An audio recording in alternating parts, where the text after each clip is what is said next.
Hello, everyone. Thank you for this opportunity to join you via recorded video today. I want to share a bit about my experience and how it brings me to a very unique understanding, or what I think is unique understanding of peace education.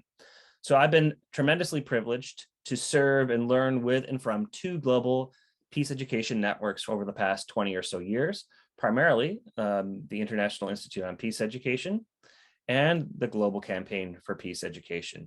And it's through these learning communities that I've been introduced to peace educators from around the world and exposed to a wide array of human struggles with various forms of violence, as well as many corresponding peace education approaches to address and transform them. And these encounters, it really helped me to see the weavings of a very rich tapestry that helps me to frame peace education from a pretty unique vantage point. As I was reflecting and preparing for today, I saw these voices kind of coming together and telling a story. And this is a story filled with obviously courageous educators working to transform violent conflicts and oppression and build a more peaceful future. Now, you are the second audience to hear this very abridged audiobook version of a novel that I've been working on most of my professional life.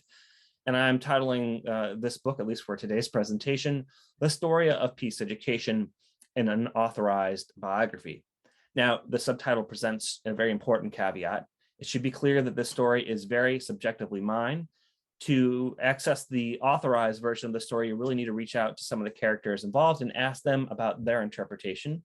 And I suspect that many of you are also part of this story, so I invite you to author your own chapters. So let's jump right into it. Let's start with chapter 1, which I'm entitling Strange Magic, Invisible Yet Right Before Your Eyes. So the first chapter, in most books, it does things like introduce the main protagonists, it focuses on character development, and it also introduces us to the lens from which the story will be told. Now, in this first chapter, many of the main characters are absent. They're barely there, if at all visible. It seems that someone made a strange editorial decision to leave them out. And there are two important guiding narratives here. One is that behind every visible effort and or achievement in peace and peace building is a nearly invisible work of peace education. And two, the very visible experiences of direct violence and violent conflict. So chapter 1 is told through a few important vignettes. I might begin with the story of Colombia, a country that, as you know, has been mired in 50 plus years of internal violent conflict.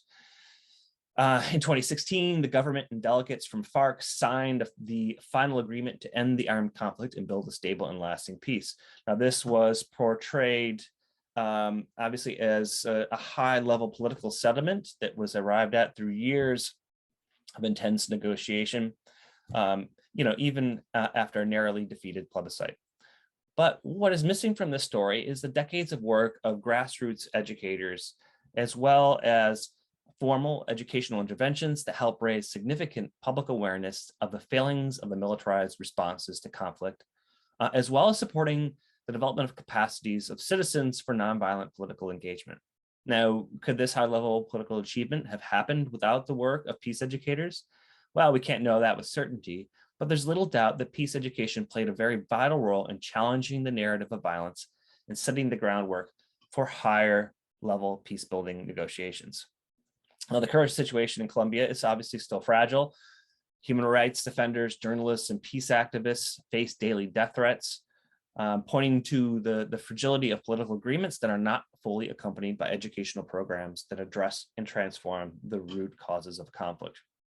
Today, NGOs and grassroots networks of peace educators, such as our partners, Fundación Escuelas de Paz, continue to risk their lives by working in FARC-controlled communities, training teachers and local leaders. Let me introduce you to a second vignette here in chapter 1. This one requires us to zoom out a little bit to the international level. Most of you are likely familiar, of course, with the Treaty on the Prohibition of Nuclear Weapons that was adopted at the UN in 2017 and then officially entered into force of January of this year, 2021. The treaty is one of the most significant political achievements of this young century, giving promise and hope to the abolition of nuclear weapons. But again, there's more to the story. While recognized as a milestone political achievement among states, The real story of this treaty is the formal and non-formal educational work of global civil society that has been sustained for decades and most recently and effectively taken up by the international campaign to abolish nuclear weapons. Now, before ICAN, peace educators had long been seeking to eliminate nuclear weapons, educating the public on the political, humanitarian, and ecological consequences of proliferation.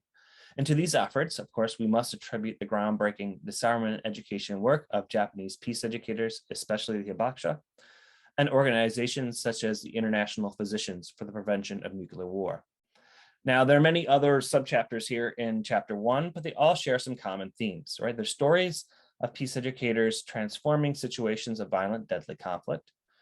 And these peace education efforts are supporting learning towards both action and change, right? Preparing and cultivating learners with knowledge, skills, and capacities to be able to pursue peace, both socially and politically, and to nonviolently respond to conflict. And I think probably for our audience here at the International Peace Bureau, these vignettes of conflict and post-conflict peace education are probably quite familiar, but they're only part of the story. So let's turn to chapter 2, which I'm tentatively titling, at least for today, The Invisibility Cloak, Structures and Cultures of Violence and Oppression. So once you get into the middle chapters of the novel, you're really building up that arch of the conflict. And in our story of peace education, the crescendo of the conflict is not necessarily visible or heard even. It's more like an ever-present hum of a background noise. And for those who are experiencing such conflicts, that noise is actually quite deafening.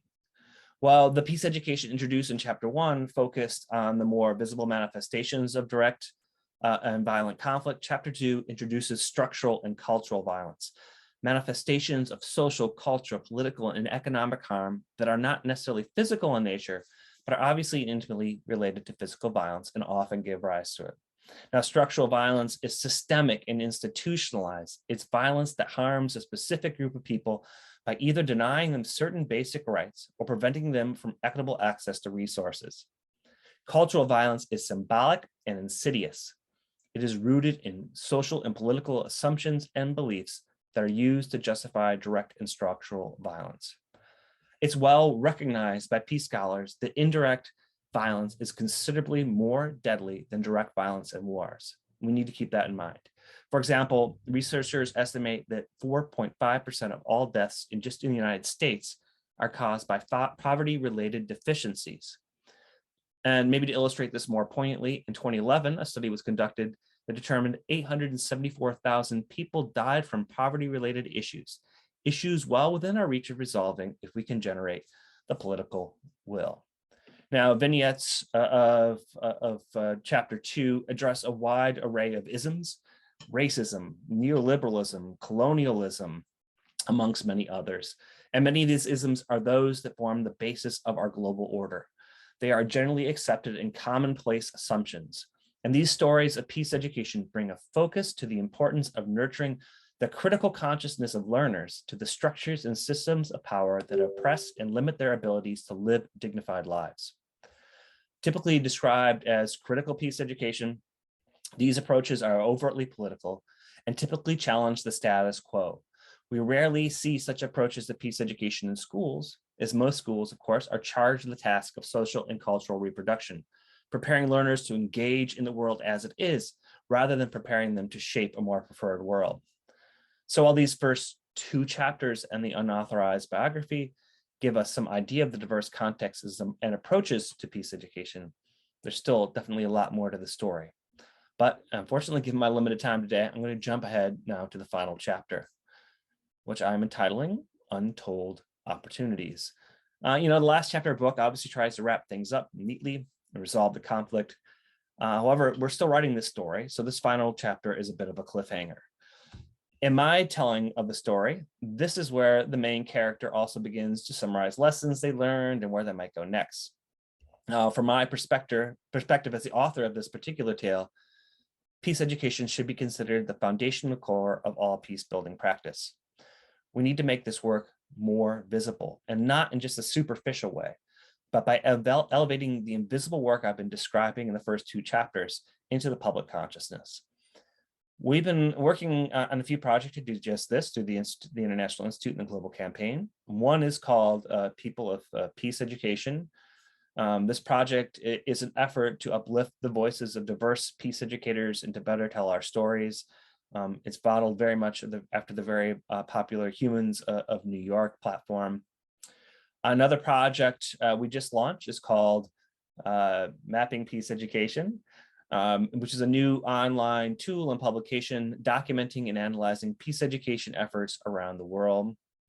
These are just two quick examples of some things that we're doing, and I'll send you links to be able to access those efforts. But now the question for this session is really to explore the future direction of peace education efforts within the International Peace Bureau. What will IPB's forthcoming novel about peace education be about?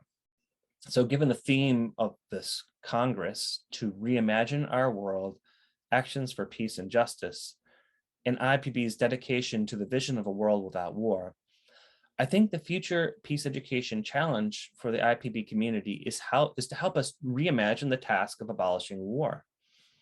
The war system, as we know and understand it, is obviously multifaceted, it's pervasive, it's woven into the fabric of our everyday lives. The isms that I was mentioning in chapter 2, racism, neoliberalism, colonialism, these are all manifestations and products of this system that also help to reinforce and reproduce it. And I think IPB is uniquely situated to help educate about the intersections of war and militarism and all the other forms of violence that I've just begun to describe. And to articulate these connections, I believe is the fundamental task for the anti-war effort. And it needs to engage in this to build a more inclusive movement that we know is necessary for the possibilities of abolishing war. Now, the final word in the story isn't going to be mine, it's going to be ours. It's up to us together to determine what comes next.